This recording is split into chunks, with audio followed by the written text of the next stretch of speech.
محبت کرنے والوں کو عابد خان کا محبتوں والا سلام۔ اور دوستو، آج کی ویڈیو ہماری عالم اسلام کی ایک عظیم ہستی حضرت خالد بن ولید کے حوالے سے ہے۔ دنیا میں جب جب فاتحین کی فہرست مرتب کی جائے گی تو یقیناً حضرت خالد بن ولید کا نام سر فہرست ہوگا۔ وہ ایک ایسی شخصیت تھے جنہوں نے اپنی حکمت عملی، تدبر اور بہادری سے صرف جنگیں ہی نہیں جیتی بلکہ دنیا کی جو تاریخ کا دھارا ہے اسے ہی تبدیل کر دیا۔ انہیں سیف اللہ کا لقب دیا گیا، یعنی اللہ کی تلوار، اور پھر یقیناً اللہ کی یہ تلوار اللہ کے دشمنوں کے سر پر ہمیشہ قہر بن کر ٹوٹتی رہی۔ ایک وقت میں رومن اور جو فارس کی حکومتیں تھیں وہ آج کے امریکہ کی طرح بڑی سپر پاورز تھیں، اور ان کو ہرانے کا تصور کرنا دنیا کے کسی بھی ملک کے بس کی بات نہیں تھی۔ مگر حضرت خالد بن ولید نے صرف 3 سال کے مختصر عرصے میں ان دونوں بڑی سپر پاورز کو شکست دی اور انہیں اسلامی سلطنت میں شامل کیا۔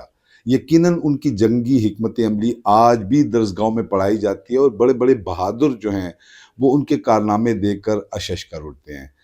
حضرت خالد بن ولید کو اگر سیف اللہ کا لقب دیا گیا تو اس کا مطلب صرف یہی نہیں تھا کہ وہ جنگی حکمت عملی کے ماہر تھے، بلکہ اس سے یہ ظاہر ہوتا ہے کہ وہ اللہ اور اس کے رسول صلی اللہ علیہ وآلہ وسلم کے کتنے وفادار اور ان سے کتنی محبت کرنے والے تھے۔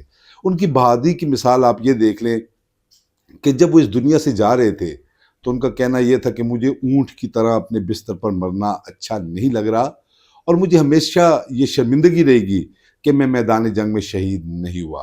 اور ان کا ایک قول تو شاید رہتی دنیا تک بہادروں کے دلوں کی آواز رہے گا کہ دنیا کے ہر بزدل کو میرا پیغام پہنچا دو کہ اگر موت میدان جنگ میں لکھی ہوتی تو پھر خالد بن ولید اپنے گھر کے بستر پر نہ مرتا۔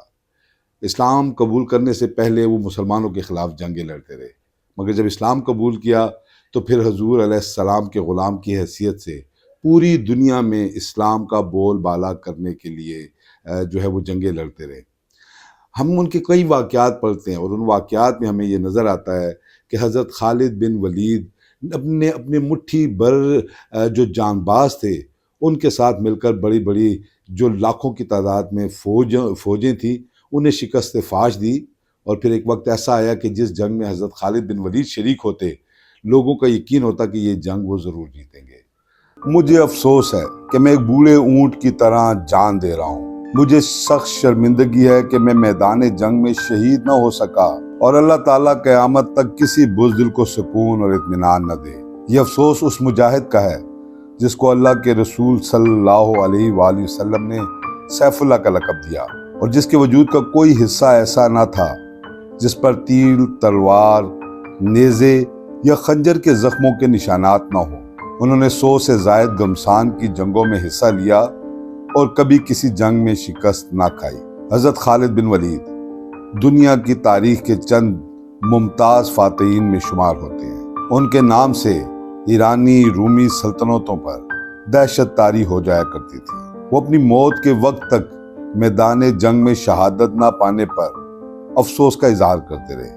ان کا ایک قول رہتی دنیا تک بہادروں کے دلوں کی آواز بنا رہے گا کہ اگر موت میدان جنگ میں ہوتی تو خالد اپنے گھر کے بستر پر نہ مرتا۔ حضرت خالد بن ولید قریش کے ایک قبیلے بنی مخزوم سے تعلق رکھتے تھے اور پیدائشی جنگجو تھے۔ ان کے قبیلے کا کام ہی جنگ کرنا تھا۔ ان کے والد ولید بن مغیرہ نے ان کو جنگی حکمت عملی، تیر اندازی، گھڑ سواری، نیزہ بازی اور تلوار زنی سمیت تمام حربی علوم سکھائے۔ یہ عربوں میں عام رواج تھا۔ لیکن وہ کیا راز تھا کہ قریش کا ایک جنگجو اس قدر بابرکت ثابت ہوا کہ رسول اکرم صلی اللہ علیہ وآلہ وسلم نے اس کو سیف اللہ کا لقب دیا، اور اس نے 3 سال کے مختصر عرصے میں رومی اور فارسی سلطنتوں کے پرخچے اڑا دیے۔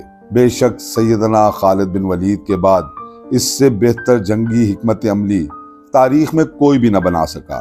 آنے والی صدیوں میں ہر تہذیب کے سپہ سالار حضرت خالد بن ولید کی جنگی حکمت عملی کا مطالعہ کرتے اور اس کے مطابق اپنی عسکری منصوبہ بندی کرتے۔ اس میں کوئی شبہ نہیں کہ خالد بن ولید ایک پیدائشی سپہ سالار تھے، مگر حقیقت یہ ہے کہ ان کے حیرت انگیز تاریخی کارناموں کے پیچھے نبی کریم صلی اللہ علیہ وآلہ وسلم کی دعا اور برکت شامل تھی۔ ایک مرتبہ جب حج کے موقع پر رسول اکرم صلی اللہ تعالیٰ علیہ وآلہ وسلم نے اپنے بال مبارک ترشوائے تو سیدنا خالد بن ولید نے وہ بال اٹھا لیے۔ آپ نے دریافت فرمایا، خالد یہ کس لیے لیے؟ تو آپ نے جواب دیا، یا رسول اللہ صلی اللہ علیہ وآلہ وسلم، آپ کے بال مبارک میرے پاس رہیں گے تو انشاءاللہ ان کی برکت سے میں ہر جنگ میں فتح حاصل کروں گا۔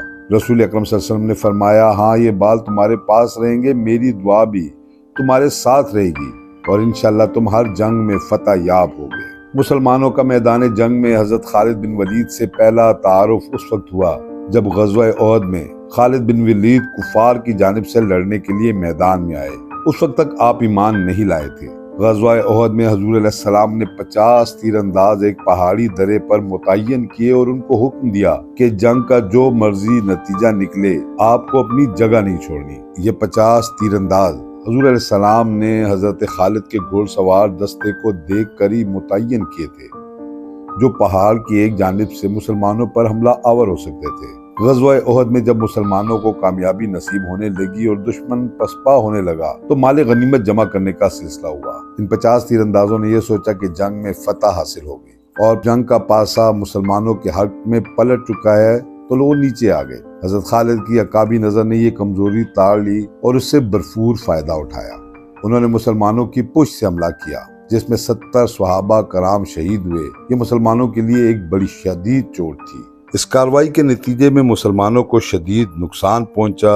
حضور علیہ السلام کے دندان مبارک بھی شہید ہوئے اور اسی افراتفری میں حضرت حمزہ رضی اللہ تعالیٰ عنہ بھی شہید ہو گئے۔ حضرت خالد بن ولید کے قبول اسلام سے قبل بھی حضور علیہ السلام ان کو بہت پسند کرتے اور جب حضور علیہ السلام کے سامنے خالد بن ولید کی تعریف کی جاتی تو آپ فرماتے کہ یہ خصوصیات جس شخص میں ہوگی وہ ضرور اسلام قبول کرے گا۔ اسی طرح آپ علیہ السلام نے سیدنا عمر بن خطاب کے بارے میں بھی قبول اسلام کی دعا فرمائی تھی۔ آپ علیہ السلام کی خواہش تھی کہ حضرت خالد بن ولید اسلام قبول کر لے کیونکہ ان صلاحیتوں کے حامل مجاہد اور جنگجو کی اسلام کو اشد ضرورت تھی، اور آخر یہی ہوا۔ فتح مکہ سے پہلے حضرت خالد بن ولید 2 صحابہ کے ساتھ حضور علیہ السلام کے پاس تشریف لے آئے اور اسلام قبول کر لیا۔ تب حضور علیہ السلام نے انتہائی خوشی کے ساتھ فرمایا، اے لوگو، مکہ نے اپنے جگر گوشے تمہارے دامن میں ڈال دیے۔ حضور علیہ السلام کی وصال کے بعد خلافت راشدہ کے دور میں صحیح معنوں میں سیدنا خالد بن ولید کو اپنی تلوار کے جوہر دکھانے کا موقع ملا۔ آپ نے بہت خون ریز جنگیں لڑیں۔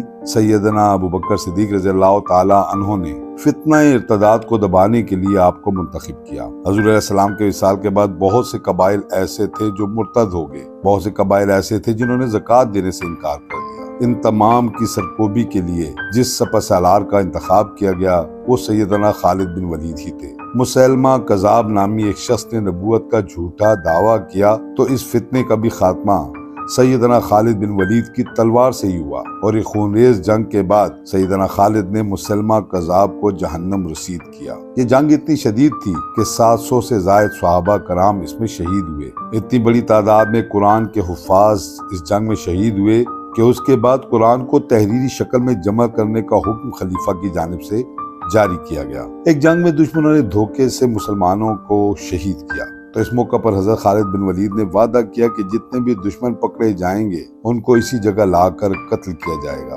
چنانچہ بعد میں دشمنوں کو دور سے گرفتار کر کے واپس اسی مقام پر لا کر قتل کیا گیا۔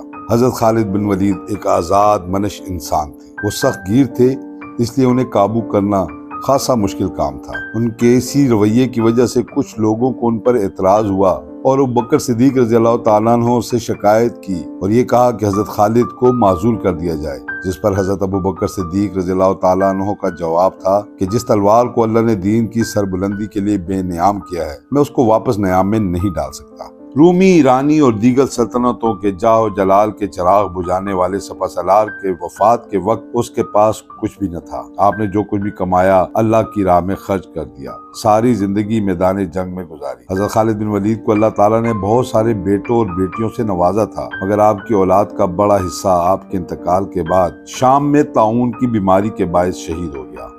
بہرحال جی، حضرت خالد بن ولید کو دنیا کے بہادروں کی اور فاتحین کی فہرست میں چاہے کوئی بھی مرتب کرے، یقیناً ان کا نام ان میں ہمیشہ شامل رہے گا، اور مسلمانوں کے لیے یہ فخر کی بات ہے کہ حضرت خالد بن ولید ان کے لیے جو ہیں وہ ایک مشعل راہ ہے، اور ایک مسلمان فاتح کی حیثیت سے انہوں نے تاریخ میں اپنا نام رقم کیا جو رہتی دنیا تک جگمگاتا رہے گا۔